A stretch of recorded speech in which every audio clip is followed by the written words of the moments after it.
Happy Martin Luther King Day, January 2024.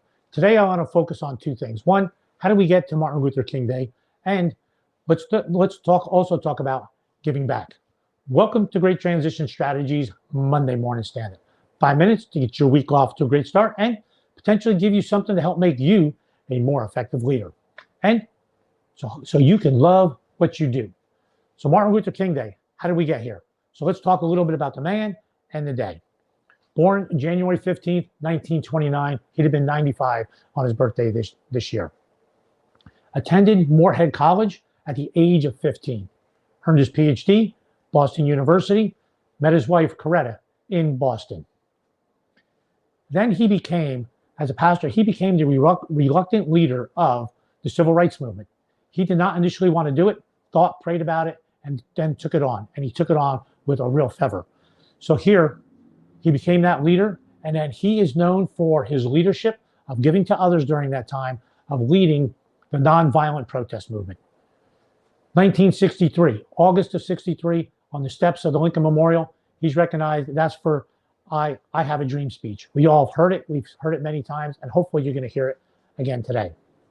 1964, awarded the Nobel Peace Prize, youngest man to ever win the Nobel Peace Prize. So that age, 64, born in 29, 35 years old.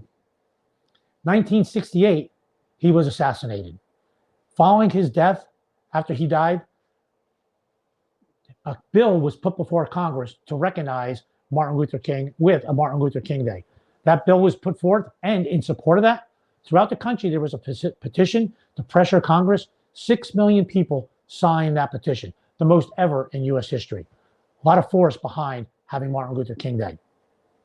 That bill was not signed into law until 1983. Ronald Reagan signed it in 1983, and now we have Martin Luther King Day. To honor him, obviously around his birthday is where that came on.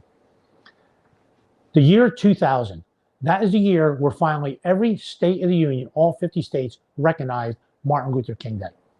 Some very interesting history there that got us.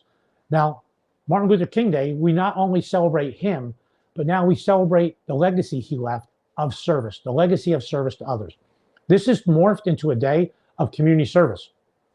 Look at schools, talk to your kids in schools. They'll talk to, we're doing this project for Martin Luther King. Governments are doing things. Obviously, there's parades that happen on Martin Luther King Day, but it is about service. And I'll tell you, so where are you with giving back and service to your community? When I work with leaders and help them build a vision of where they're going, themselves and their organizations, one of the areas I ask them is, areas I work on with them, is giving back. And this is the question that I ask. So think about this yourself. On a scale of 0 to 10, what do you want? What would a 10 look like for you in the area of giving back? And I'll get answers like this. Oh, I'm already doing, here's the things I'm already doing. But I wish I could do more. I want to do more. I want to include my family a little more. I want to focus on, I want to move to this area so I know I'm giving back to the community in an area where I know I'm really going to make a difference. And I wish I could do a little more at work too with the folks I work with. One organization I coached in, they allow employees 40 hours of time for community service. They also do community service as a workplace where they'll go and do, there's a Habitat for Humanity, they do food bank things, so that they show up. So that company is known in their area.